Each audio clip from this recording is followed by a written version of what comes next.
سستی نے کشتی سے اتر کر کرایہ ادا کیا جو میں نے خاموشی سے تھام لیا۔ وہ خدا حافظ کہتی چلی گئی۔ میں دور تک اسے جاتا دیکھ رہا تھا۔ شام تقریباً رات میں بدل چکی تھی اور نہ جانے سستی نے کتنی دور تک جانا تھا۔ مجھے اس کی فکر ہو رہی تھی، لیکن پھر میں سارے خیالات کو جھٹکتے کشتی میں بیٹھ گیا اور واپسی کا سفر شروع کیا۔ واپسی پہ سفر مجھے بہت طویل اور اداس لگ رہا تھا۔ میں سستی کے متعلق سوچتا سوچتا واپس اپنے کنارے پر آ گیا۔ کشتی کو بند باندھنا اور کشتی میں پڑا اپنا سامان جھک کر اٹھانے لگا، لیکن میری نظر سامنے پڑی چمکتی ہوئی چیز پہ تو میں حیران ہوتے ہوئے آگے بڑھا اور جھک کر اسے اٹھا لیا۔ وہ ایک موتی تھا، ایک بہت خوبصورت موتی۔ میں نے آج سے پہلے کبھی ایسا موتی نہیں دیکھا تھا۔ وہ شاید سستی کا تھا اور وہ یہاں گرا بیٹھی تھی۔ میں یہی سوچ کر اسے اٹھا کر جیب میں ڈال لیا کہ جب وہ دوبارہ ملے گی تو اسے واپس کر دوں گا۔ میں نے اپنا سامان اٹھایا اور گھر کی طرف نکل پڑا۔ اماں اور فریال اس وقت بھی کپڑا لے کر بیٹھی کڑھائی ہی کر رہی تھی۔ میں دونوں کو سلام کرتا اپنے سامان کا تھیلا ایک طرف رکھ کر نہانے چلا گیا۔ میں نہا کر نکلا تو اماں جلدی سے میرے کھانے کے لیے کچھ لے کر آ گئی۔ پہلے میں نے اماں کو آج کی کمائی تھما دی جو کہ اس نے بسم اللہ کہہ کر پکڑ لی۔ اماں نے مجھے کبھی یہ نہیں کہا تھا کہ یہ پیسے کم کیوں ہیں یا آج خالی ہاتھ کیوں چلے آئے۔ میں جو بھی اسے تھما دیتا وہ شکر کر کے پکڑ لیتی۔ اس وقت بھی اماں نے پیسے پکڑ کر پلو سے باندھ لیے اور اٹھ کر دوبارہ اپنا کام کرنا شروع کر دیا۔ میں نے کھانا کھا کر اللہ تعالیٰ کا شکر ادا کیا اور اٹھ کر برتن رسوئی میں رکھایا۔ کچھ دیر ابا کے پاس جا کر بیٹھ گیا اور ان سے ادھر ادھر کی چند باتیں کر کے اپنی چارپائی پر جا کر لیٹ گیا۔ چارپائی پر سیدھا لیٹے میری نظروں کے سامنے کھلا آسمان تھا جس میں چمکتے ستارے بہت بھلے لگ رہے تھے۔ ایسے ہی ستاروں کو دیکھتے ہوئے میرا دھیان اس موتی کی طرف چلا گیا۔ میں نے اسے جیب سے نکال کر دیکھا تو وہ بھی ایک ستارے کی طرح ہی چمک رہا تھا۔ اس کی چمک سے مجھے سسی کی آنکھیں یاد آ گئیں جن کی چمک ان ستاروں کی سی ہی تھی۔ میں سسی کے بارے میں سوچنے لگا۔ میں نے اسے پہلی بار آج دیکھا تھا تو نہ جانے کیوں ایسا لگ رہا تھا جیسے میں اسے برسوں سے جانتا ہوں۔ نہ جانے کب میں سسی کے بارے میں سوچتے سوچتے سو گیا، مجھے خبر ہی نہ ہوئی۔ صبح سویرے ہی میری آنکھ کھل گئی۔ نماز ادا کر کے میں نے اماں ابا کے ساتھ بیٹھ کر ناشتہ کیا۔ ناشتے کے دوران ہی اماں کہنے لگیں کہ سامل میں چاہتی ہوں کہ اس سال فریال کی شادی کر دوں، تو بتا کیا کہتا ہے؟ میں نے تیرا بیاہ بھی تو ساتھ ہی کرنا ہے۔ اماں نے کہا تو میں اماں کی بات سن کر تھوڑا سا پریشان ہو گیا کیونکہ ابھی میرا کام بھی اچھا نہیں جا رہا تھا اور میرے پاس کوئی بچت بھی نہیں تھی۔ ایسے میں دو تو کیا میں ایک شادی کا خرچہ بھی نہیں اٹھا سکتا تھا۔ اسی لیے میں نے اماں سے صاف صاف کہہ دیا کہ اماں ابھی میں یہ خرچہ نہیں اٹھا سکتا، مجھے تھوڑا وقت دو، میرا کام تھوڑا سیٹ ہو جائے اور میں کچھ پیسے بچا لوں، پھر ہی میں اس طرح کا کوئی خرچہ کر سکوں گا۔ میری بات سن کر اماں کے چہرے پر پریشانی آ گئی، لیکن پھر وہ کہنے لگی کہ میں نے کمیٹی ڈالی تھی، فریال کو جو کڑھائی کے پیسے ملتے تھے وہ میں کمیٹی میں دے دیتی تھی۔ اب وہ کمیٹی 2 مہینے بعد کھلے گی، اسی لیے میں چاہ رہی تھی کہ تیری اور فریال کی شادی اکٹھے کر دوں تاکہ بیٹی جائے تو بہو آ جائے۔ اماں نے اپنی بات تفصیل سے کہی، تاہم میں نے پھر بھی اماں کو ٹال دیا اور کہا کہ ابھی مجھے تھوڑا وقت دے دو، میں ذرا سوچ لوں تو پھر ہی تمہیں بتاتا ہوں۔ یہ کہہ کر میں اٹھ کر کھڑا ہوا اور اپنا سامان کا تھیلا لے کر کنارے کی طرف چلنے لگا۔ میں اپنے آپ میں الجھتا سوچتا جا رہا تھا کیونکہ اماں کی بات نے صبح ہی صبح میرا موڈ خراب کر دیا تھا، لیکن پھر بھی میں نے اللہ کا نام لے کر کشتی کو دریا میں اتارا اور چپو چلاتے ہوئے کشتی آگے بڑھانے لگا۔ دریا میں کافی آگے جا کر میں نے جال پھینکا اور انتظار میں بیٹھ گیا۔ کچھ دیر بعد ہی مجھے جال میں ہلچل محسوس ہوئی۔ میں نے جال کو ہاتھ سے ٹٹول کر دیکھا تو وہ مجھے وزنی محسوس ہوا۔ میں نے پوری طاقت لگا کر جال کو کھینچنا شروع کر دیا۔ جال بہت وزنی تھا، میں پورا زور لگا کر اسے کھینچ رہا تھا اور جب وہ اوپر پانی کی سطح پر آ گیا تو میں دیکھ کر حیران رہ گیا کہ جال چھوٹی بڑی مچھلیوں سے بھرا ہوا تھا۔ ایسا میرے ساتھ پہلی بار ہوا تھا کہ مجھے اتنی بڑی مقدار میں مچھلیاں ملی ہوں۔ میں نے جلدی سے جال اندر کشتی میں پھینکا اور مچھلیوں کو حیرانی سے دیکھنے لگا۔ مچھلیوں کی ایک بڑی تعداد آج میں نے پکڑ لی تھی۔ مجھے لگا کہ یہ اس بات کا نتیجہ ہے جو اماں نے صبح میرے ساتھ کی تھی، اسی لیے اللہ نے بندوبست کر دیا۔ میں اب خوشی خوشی کنارے کی طرف لوٹنے لگا۔ میں نے کنارے پر کشتی روکی اور بند لگانے کے بعد جال میں سے مچھلیاں نکال کر ٹوکریوں میں بھرنے لگا کہ اچانک میرے ساتھی ماہی گیر چاند کی آواز سنائی دی۔ کیا بات ہے سانول، آج تو بہت خوش ہے؟ چاند نے پوچھا تو میں نے اسے اپنی خوشی کی وجہ بتا دی۔ وہ بھی بہت حیران ہوا کہ آخر اس طرح مجھے اتنی مچھلیاں کیسے مل گئیں، جبکہ آج کل تو حالات بہت خراب تھے اور مچھلیاں ہاتھ ہی نہیں آتی تھیں۔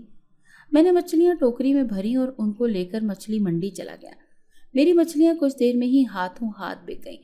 آج کتنے عرصے کے بعد میرے پاس اتنے پیسے آئے تھے۔ میں وہاں سے بازار چلا گیا، گھر کی ضرورت کی کچھ اشیاء خریدی، کچھ پھل وغیرہ لیا اور خوشی سے سرشار گھر واپس آ گیا۔ اماں نے جو مجھے یوں لدا پدا آتے دیکھا تو پہلے تو بہت حیران ہوئی، لیکن پھر جب میں نے انہیں آج کی کمائی کے بارے میں بتایا تو بہت خوش ہوئیں۔ فریال نے جلدی سے سب چیزیں سمیٹی اور سموسے پلیٹوں میں نکال کر لے آئی۔ گرما گرم سموسے آج بہت عرصے بعد کھائے تھے۔